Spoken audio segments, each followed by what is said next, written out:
Welcome to new video friends. तो इस video में हम बात करेंगे कि इक्विलिब्रियम होता क्या है। तो सबसे पहले हम बात करते हैं कि इक्विलिब्रियम कंसेप्ट आया कैसे, इक्विलिब्रियम की हमें जरूरत पड़ी क्यों, हमें इसको पढ़ने का मन क्यों किया और साइंटिस्ट के पास ये प्रॉब्लम आई कैसे।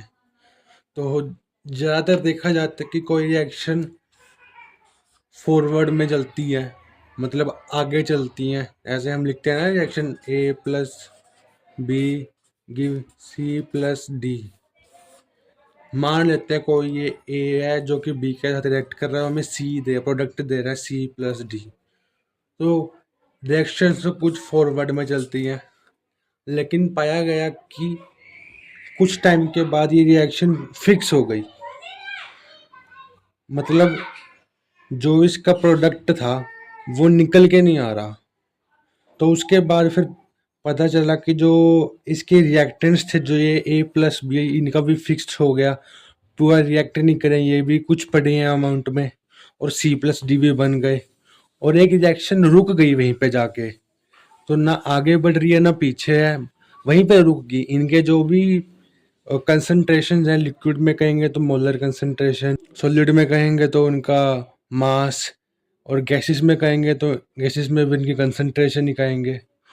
तो जब ये हो गया तो तब पाया गया कि इनकी कंसंट्रेशन फिक्स हो गई है। तो लेकिन ऐसा हुआ क्यों, इसके ऊपर भी ज़्यादा इतना मतलब बड़ी लंबी चौड़ी बात नहीं है। हुआ क्योंकि नेचर में एग्जिस्ट ऐसा ही करता है, मतलब नेचर में ही इनको ऐसा एग्जिस्ट करता है, देखा गया है, पाया गया है, इसलिए ऐसा हो रहा है हमारे पास। और नेचर में बहुत सी चीज़ें नई बन रखी हैं, भगवान ने बनाई हैं, परमात्मा ने बनाई हैं, जो कि हम देखते हैं, हमें पता नहीं होता। तो साइंस उसी के ऊपर ही है कि हम क्या क्या नई चीज़ें देखते हैं, क्या क्या नई चीज़ें समझते हैं। साइंस उसी के ऊपर ही है, और कुछ तो नया है नहीं साइंस में। हम देखते हैं, ऑब्जर्व करते हैं, फिर उसको उन्हीं रिजल्ट्स को हम यूज़ करके कुछ नया इन्वेंट करने की कोशिश करते हैं। और इसी बात को देखते हैं तो आज कंपटीशन भी बहुत ज़्यादा है, क्योंकि क्योंकि हर एक चीज़ के अंदर काफ़ी एडवांसमेंट हो गया, काफ़ी थिंकिंग ग्रो कर चुकी है बंदों की। तो वो काफ़ी कमा सकते हैं, अर्निंग उनकी काफ़ी अच्छी होती है। तो आजकल कंपटीशन भी बहुत ज़्यादा है, इसी के कारण हो रखा है। तो चलो अब इसी बात पे आ जाते हैं कि ये देखो रिएक्शन फॉरवर्ड में जा रही है और प्रोडक्ट फॉरवर्ड बन रहा है, लेकिन ये रिएक्शन बैकवर्ड में भी जा रही है, पीछे भी जा रही है। ऐसा क्यों हो रहा है? क्योंकि जो पीछे के जो ये रिएक्टेंट्स है ये भी पाए गए कांस्टेंट है, ऐसा इसलिए माना गया, दिखा। तो अब देखा जाए, ए प्लस बी भी है, सी प्लस डी भी है। तो इसको ऐसे, इन एरो को सिंपल ऐसे रिप्रेजेंट करने की जगह हम ऐसे रिप्रेजेंट करते हैं, ऐसे। This arrow represent A plus B की सी प्लस डी। हम ऐसे रिप्रेजेंट करते हैं इस प्रोसेस में कि ये आगे गया है, हाफ एरो आगे का दिखाते हैं, हाफ एरो पीछे का दिखाते हैं। और ये हम बताते हैं कि अच्छा ये ऐसे है, इसका मतलब ये इक्विलिब्रियम हो रहा है। ये इस यहाँ अगर कहीं पे भी ये दिखा आ जाता है तो इसका मतलब ये इक्विलिब्रियम पोजीशन है। ठीक है, तो अब इसके आगे की क्या कहानी है वो देखते हैं। आगे की बात, बीमारी क्या है इसमें, क्या दिक्कत है, कहानी क्या है, वो देखेंगे। तो चलिए अब आगे चलते हैं थोड़ी से। तो अब ये हो गया, A plus B give C plus D आ गया। तो पाया क्या गया कि law of mass action,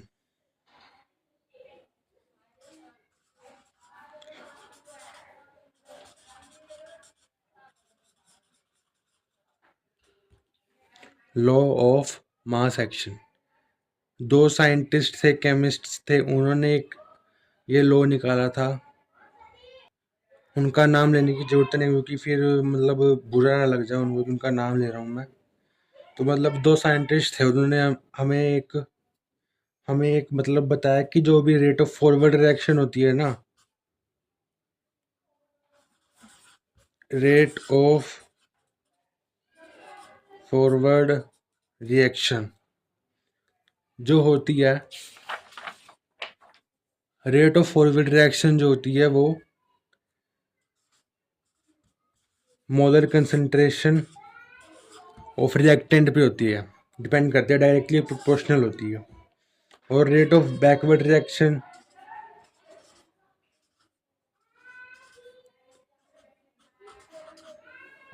backward reaction होती है वो डायरेक्टली प्रोपोर्शनल होती है rate of backward reaction directly proportional to molar concentration of the products, इन पे डिपेंड करती है। तो अब इनका प्रोपोर्शनैलिटी साइन हटा देते हैं तो कांस्टेंट आ जाएगा कि इधर हम के बी लिखते हैं, ये बैकवर्ड के लिए है। कांस्टेंट कांस्टेंट के है, बी हमें रिप्रेजेंट कर रहा है कि ये बैकवर्ड में है। ठीक है, ये लिखना है that here C represents molar concentration of C, D ये ब्रैकेट में D represent molar concentration of D and K represent the constant and B represent the base, B represent the backward. ठीक है, ये लिखना है तभी मार्क्स मिलेंगे, ऐसे मार्क्स नहीं मिलेंगे। थ्योरी लिखनी पड़ती है पूरी, जो समझ में आ रहा है उसको समझो, जो पल्ले पड़ गया ठीक है उसी को लिखेंगे, बस ये सिस्टम है और कुछ नहीं है खास। तो ये हो गया। तो rate of backward reaction forward reaction ये इसके इक्वल होती है। ठीक है, और इक्विलिब्रियम पे क्या कहा जाता है कि आगे की रिएक्शन फॉरवर्ड रिएक्शन का रेट बैकवर्ड रिएक्शन के रेट के इक्वल हो जाता है। तो rate of forward reaction become equal to rate of backward reaction means, ऐसे भी लिख सकते हैं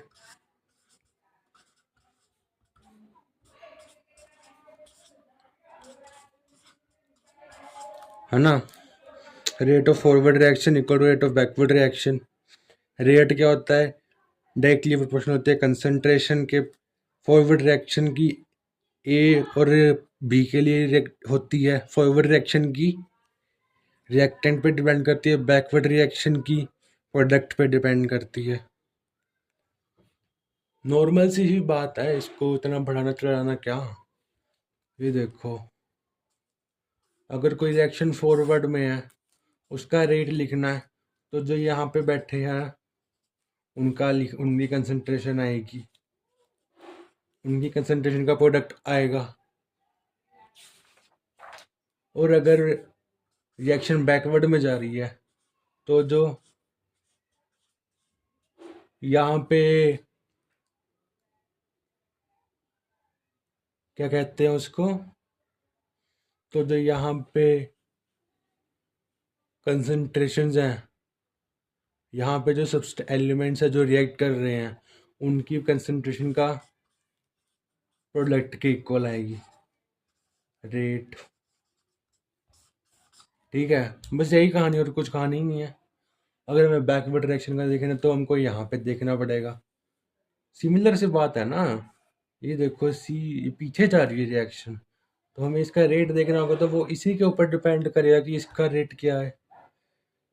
रेट इसी पर डिपेंड करेगा ना कि ये पीछे जा रही है, ये रिएक्ट कर रहे हैं तो कितनी जल्दी ये रिएक्ट करेंगे कि उतनी जल्दी रिएक्शन पीछे को चली आगे जाए ऐसे जाएगी, प्रोसीड करेगी, है ना। तो वो इसी पे डिपेंड करेगा, उनकी कंसंट्रेशन पे डिपेंड करेगा, डायरेक्टली प्रोपोर्शनल उनकी कंसंट्रेशन के प्रोडक्ट के। कोई नवी बात तो इसके अंदर है नहीं है, ऐसे ही होगा, क्योंकि आप देख ही सकते हो इसमें कोई गलत बात तो है नहीं। तो ये हो गया।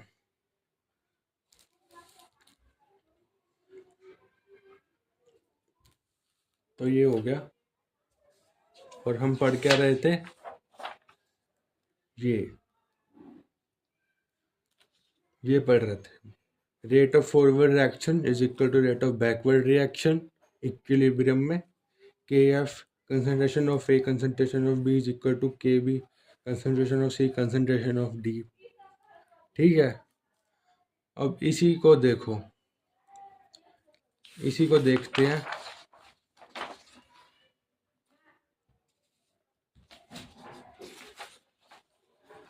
अब इसी को देखो, के बी को इधर ले आएंगे, के एफ बाई के बी कर लेंगे, सी डी यहाँ पर है, सी डी ऐसे हो जाएगा,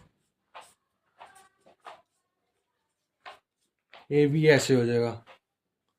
ठीक है, अब इसको लिखते हैं हम।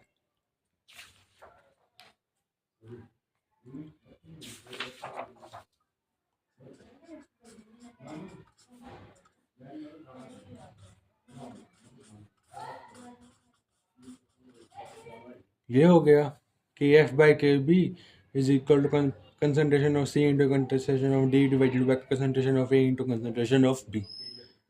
ये हो गया। कुछ गलत तो नहीं लिखा ना, सब कुछ सही ही है, आप लोग देख सकते हो। मैं के बी को इधर ले आया और इस वाले को, इस वाले टर्म को मैं उधर ले गया, ये दिखा रहा मैं। ठीक है, सही है, बिल्कुल बिल्कुल सब कुछ सेम ही है। अब देखो, अब इसको हम कुछ नया नाम देंगे, के सी, और इधर आ गया C D A B. Here Kc represent Kf by Kb, where C represent the base of K, which represent concentration. C represent concentration, K represent constant। तो ये हो गया के सी को हम रखेंगे के एफ बाई के बी, और ये वाला टर्म पूरी एज इट इज ऐसे ही है।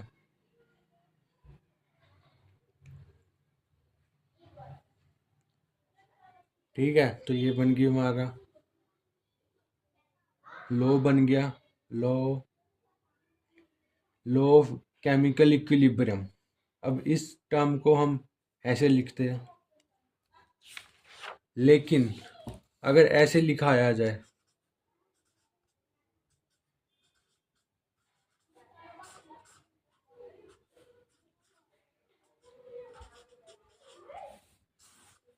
अब ये लिखा आ गया, इसका मतलब कुछ समझ में आ रहा है?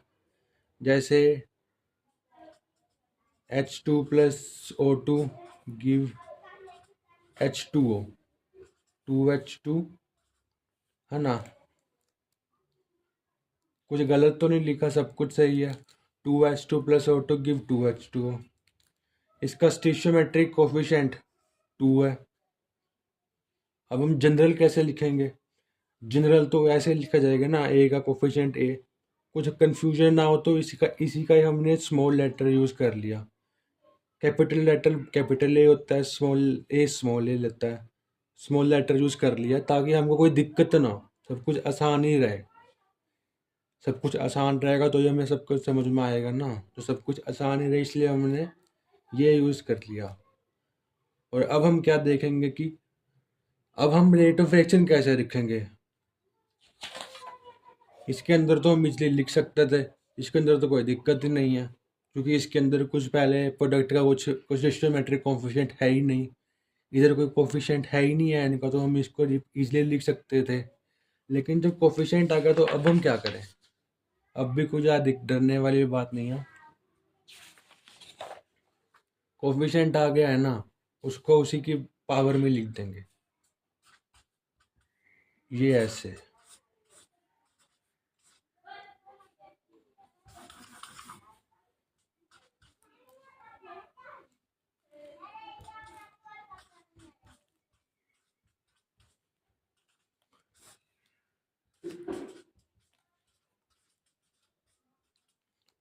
ऐसे लिख देंगे।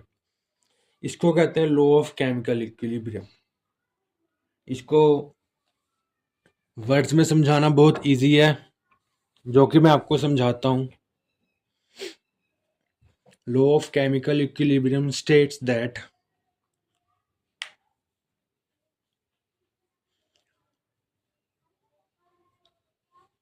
the chemical equilibrium constant Kc is equal to product of product of products and product of reactants raised to their coefficients respectively on the concentration term in when the equation is totally balanced. मैं फिर से बोल देता हूँ. Law of chemical equilibrium states that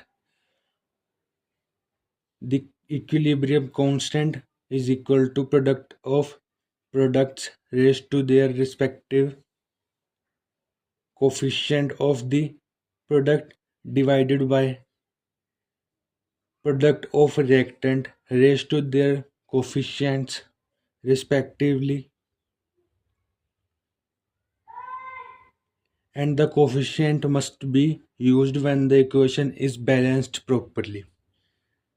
When the equation is properly balanced, that coefficient will be used, not the other coefficient. If the equation is not balanced and we have used the कोफिश if the equation is not balanced और हमने coefficients को use कर लिया तो हमारा rate of reaction गलत आएगा, हमारा इक्विलिब्रियम कांस्टेंट गलत आएगा. तो उसी को समझना है. हमारी केमिकल इक्वेशन बैलेंस्ड होनी चाहिए, तभी हम यूज कर सकते हैं रेट ऑफ रिएक्शन को. तो ये सादा सादा सा गणित है, आप लोगों को अच्छा लगेगा, समझ में आएगा. ज़्यादा कुछ डरने वाली बात नहीं है.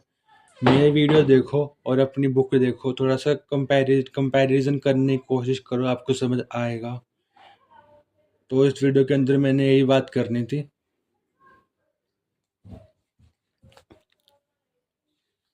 इस वीडियो के अंदर मैंने यही बात करनी थी कि केमिकल इक्विलिब्रियम के चैप्टर के अंदर हम कैसे पढ़ाई करेंगे, क्या क्या कॉन्स्टेंट होते हैं, क्या क्या लॉज होते हैं.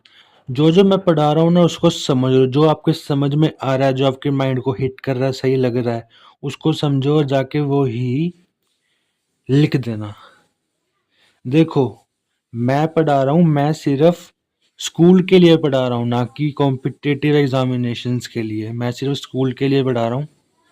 पहले मैं भी काफ़ी पढ़ा था इन कॉम्पिटिटिव एग्जाम्स के चक्कर में, लेकिन स्कूल का ज़्यादा प्रायोरिटी देना, क्योंकि आपके मार्क्स हर जगह यूज़ होते हैं. स्कूल को प्रायोरिटी ज़्यादा देना, और आप कॉम्पिटिटिव एग्जामिनेशंस के लिए आप 1 साल ड्रॉप करके भी पढ़ाई कर सकती है, उसमें कोई बड़ी दिक्कत नहीं है. अगर आप अपने स्कूल की पढ़ाई अच्छे से कर रहे हो ना, तो आपके कॉम्पिटिटिव एग्जाम्स भी अच्छे से हो जाएंगे, तो दिक्कत वाली कोई बात नहीं है.